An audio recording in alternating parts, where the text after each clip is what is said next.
عزیزان محترم، بزرگوں اور دوستوں، اللہ تبارک و تعالی نے دنیا کے اندر جتنی بھی مخلوقات پیدا فرمائی ہیں، یہ سب کی سب مخلوقات اللہ کے حکم کے تابع ہوتی ہیں اور اللہ ہی کے حکم کے منتظر ہوتی ہیں۔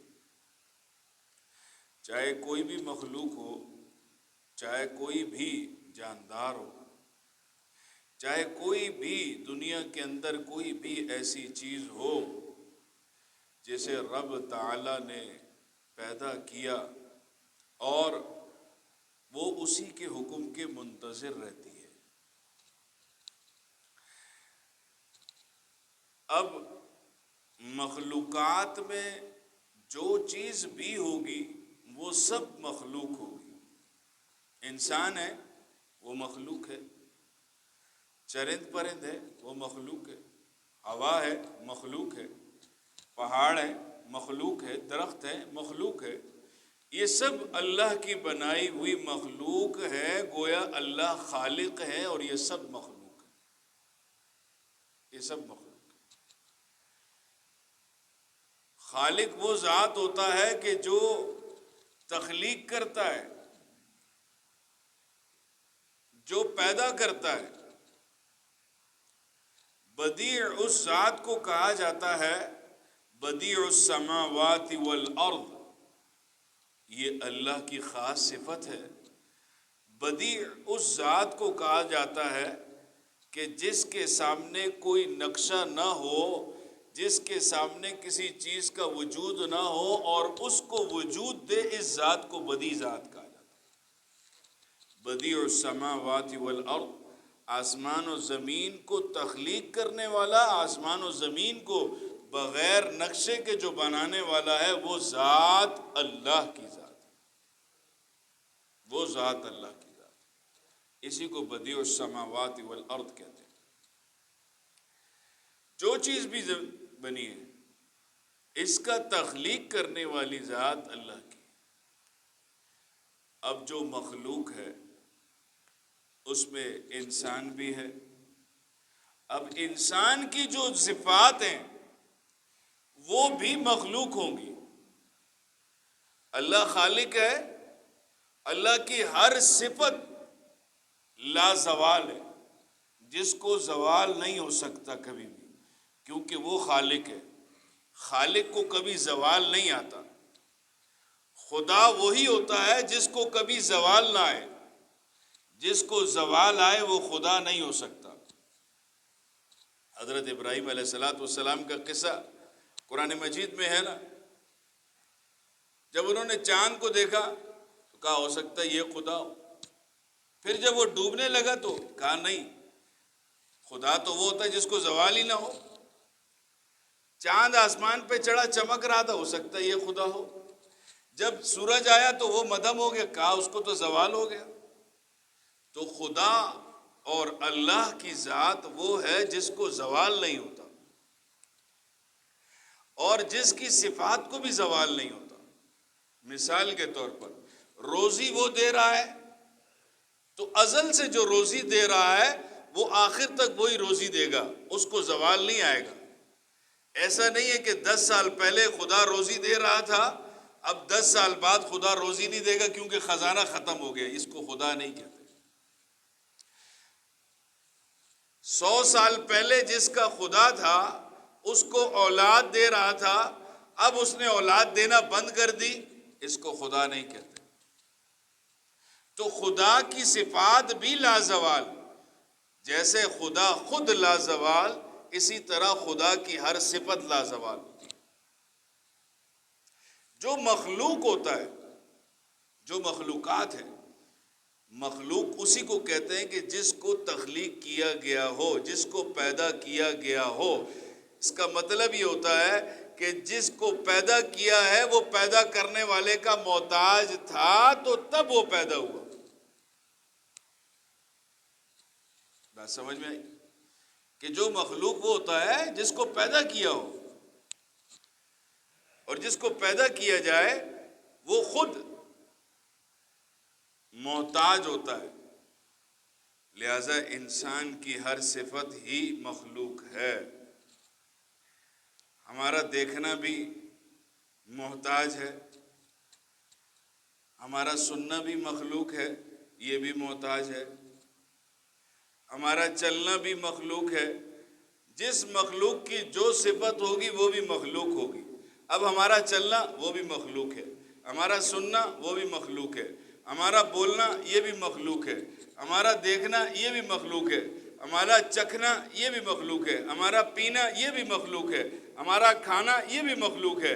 ہر چیز ہماری مخلوق ہے. اس کا مطلب یہ ہے کہ ہماری ہر صفات کو زوال ہوگا، ہماری ہر صفات کو زوال ہوگا.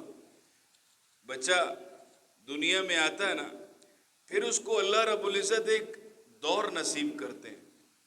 پھر وہ آہستہ آہستہ لڑک پن میں آتا ہے، بچپن سے لڑک پن میں آتا ہے، لڑک پن سے وہ جوانی کی عمر میں آتا ہے. اس کی یہ جوانی کو جو عروج ملا ہے، یہ بچپن کی زندگی زوال میں آئی ہے تو عروج ملا ہے اس کو جوانی کا. اب یہ جوانی بھی زائل ہو جائے گی، یہ جوانی بھی زوال میں چلی جائے گی تو اس کو بڑھاپا ملے گا. اب اس کو جو بڑھاپا ملا ہے یہ بھی زائل ہو جائے گا تو اس کو موت ملے گی. اس کا پتہ چلا کہ انسان کی ہر مخلوق، ہر صفت یہ زوال پذیر ہے، یہ زوال پذیر ہے. انسان کی ہر صفت زوال والی ہے، کیونکہ انسان مخلوق ہے تو اس کی صفت بھی مخلوق ہے. آج جوانی میں آدمی کو نظر بڑی تیز آتا ہے، دور دور تک دیکھ لیتا ہے کہ بھائی میری نظر اتنی تیز ہے کہ میں دور سے پہچان لیتا ہوں، دور سے. جب آدمی یہی آدمی ہوتا ہے، یہی نام ہوتا ہے اس کا، یہی سب کچھ ہوتا ہے، لیکن جب عمر ڈھلتی ہے تو پھر اس کو دور والا نظر نہیں آتا، دور تو دور قریب والا نظر نہیں آتا. کیوں؟ اس لیے کہ یہ مخلوق تھا اور اس کی ہر صفت مخلوق ہے، اور ہر صفت کو زوال ہوتا ہے، لہذا اس کی ہر چیز کو زوال ہوا. ایک بات، ہماری صفات ہر چیز میں زوال پذیر ہے، ہر چیز میں ہماری زوال پذیر ہے. اور اللہ کی ذات یہ لازوال ذات ہے، یہ لازوال ذات ہے. اللہ رب العزت اپنی صفات کاملہ کے ساتھ جتنے مخلوقات کو پیدا کرنے والے ہیں، اتنے ہی اپنی مخلوقات پر رحم کرنے والے ہیں. وہ رحم کرنے والی ذات، اتنی ہی اپنی مخلوقات. انسان کو میں نے بتایا کہ انسان مخلوق ہے، تھوڑے عرصے کے بعد اس کی صفات ختم ہونا شروع ہو جاتی ہے. ایک باپ کے اگر 10 بچے ہو، پھر تھوڑی سی عمر گزر جائے تو باپ اپنے بچوں کو اس طرح سے نہیں رحم کر سکتا. اللہ کی ذات چونکہ لازوال ہے، یہ ساری مخلوقات اللہ کے سامنے ایک مرتبہ، ایک وقت میں، اپنی بولی میں، اپنی فریاد میں، اپنے دل کی کڑن ایک ساتھ بھی بیان کریں تو رب ان کی سن کر ہر ایک کو اس کی چاہت کے مطابق عطا کرنے والی ذات. ایک تو یہ ہوتا ہے آدمی کسی سے بات کر رہا ہوتا ہے نا، تو دوسرے آدمی کی بات اس طرح سے نہیں سن سکتا جب ایک آدمی کی بات کر رہی ہو. کیوں؟ اس لیے کہ مخلوق ہے، مخلوق ہے.